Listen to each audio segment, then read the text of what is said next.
Hello and welcome to Adaptability and Actions episode number 2. So this is the segment where we talk about ways to be more adaptable, but also practical ways that you can apply that into your life, because we can give you all the theory behind adaptability and how to be more adaptable, but if you don't have the tools to practically apply that, then there's not going to be any use in understanding the theory, because you're not going to be able to use it to enhance your life. So what I want to speak to you about today is something that it's come up a lot in a lot of conversations that I've had lately. It's come up in my own personal life, but then also with friends, family, and then people we've worked with here at the Adaptability Movement. It's about, I guess, the term that when we grow up, we're often, I guess, conditioned to think that our life is like a linear progression. So we go to school. After school, we graduate, we get a job, or we go to university.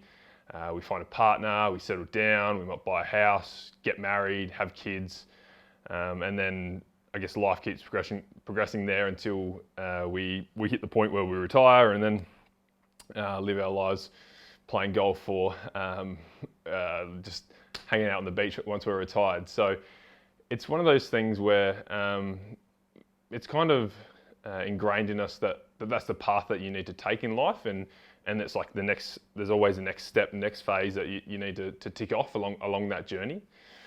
But what I've personally realized in the last couple of 6 to 12 months is that life is not, our story is not a linear progression. It's not something that continually just goes from one thing to the next and continually gets from phase A to B to C to D. It's something that it's all over the place. There's times where you think you might be heading in one direction, but you end up heading in another direction. And there's times where what you consider important might then not become important. We talk about this linear phase of life, and I guess we often compare ourselves to others and go, oh, I'm at this age, all my friends are doing this, I should be doing X, Y, or Z. So it might be all my friends are getting married, and I'm at that age where I should be getting married, or I should be buying a house or something like that. And society or people or family members or whoever are telling us that that's the stage of life that you should be at too, because everyone else around you is at that stage of life. But what I've really understood is that we're all on our own journey, and our journey is something that I guess we have our chance to write our own journey ourselves. Like no one can write our story for us. We write our own story, and we really just need to, I guess, understand that there are different phases in our lives where we have different priorities and we have different goals or ambitions or whatever it might be. There might be a phase in your life where you're happy just taking it slow, relaxing, not doing much, and just enjoying the moment. But then there might be other times where you're a lot more career focused, and you really want to make sure that you're driving your career and getting your career up and going and moving as far along as you can along whatever stage of that you're at. But then there's other times where you might just think that not that you're really trying to do nothing, but that you understand that there's periods of times where you can just be a bit more spontaneous and let things happen and really not plan too much. Because I think a lot of the time we try and plan out our lives. We try and plan out that all right, at this age I'm going to do this, I'm going to then do this, and I might buy a house in 3 years, or I might go traveling in 2 years, or whatever. But I think there's one thing that the current situation in life is taught us, is that we never know what's going to happen, and we can't plan in the future. It's not something that we have control of. We can only control, I guess, the here and now and what we do in this very moment, and we can't really think about stuff too far in the future. Yes, okay, have some ideas and some thoughts around where you want to get in life, but it needs to be adaptable, and we need to be able to change that and really be a bit more fluid with our decision making, so that we're not stuck in a concrete setup that we get to a point where something new pops up or there's a change and we don't know how to react, or we don't know how to really identify with what the problem is, or what this new opportunity is, and we might miss out. It might be a great opportunity, but because in your mind it wasn't at that stage in your life, you weren't meant to be doing this thing.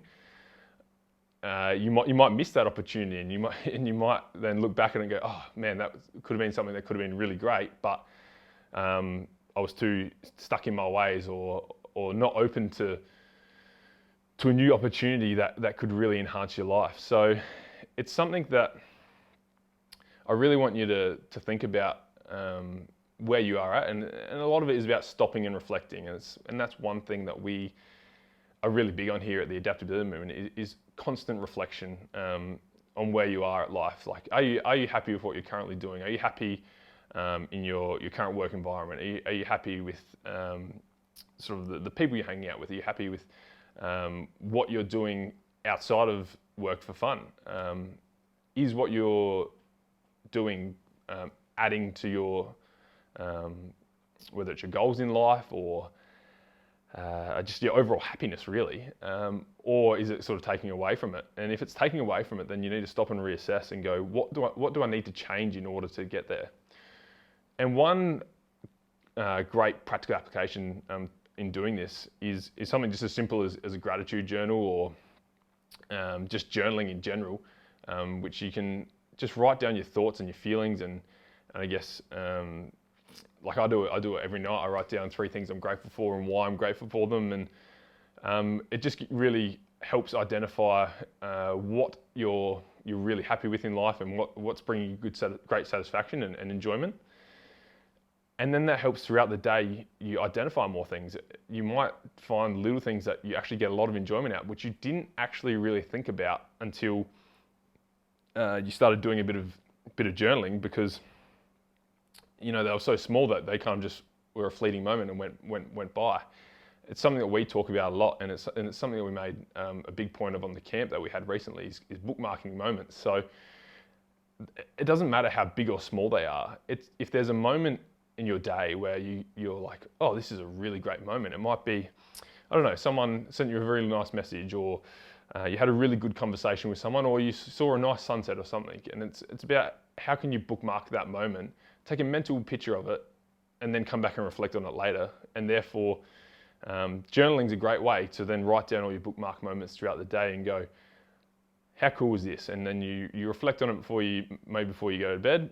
You go to bed feeling a lot better, and you wake up the next day re-energized and ready to go again. So that's just one simple tip that I've got in terms of how we can stop and reflect. And then again, not only thinking about our life, that it's not a linear journey, and there's going to be ups and downs, and we're going to go in different directions that we never thought that we were going to. So really take a moment to reflect on where you are and where you want to get to, but then also at the same time be open to change and adapting and living in the moment, and being grateful for what you have in that moment and not what you expect to get to, because comparison is the thief of joy. Not sure who did that quote, but it's a great quote, is that we often compare ourselves to other people, and that takes away our joy, because we feel like we should be at this point in our life when someone else is what we think is way ahead of us, or that they might just be at a different point in their life, and we all get to go through different phases in life, and you just really got to make sure that you're open to embracing the phase that you're in, and then when you're ready to move on to that next phase, you'll be ready and you'll move on.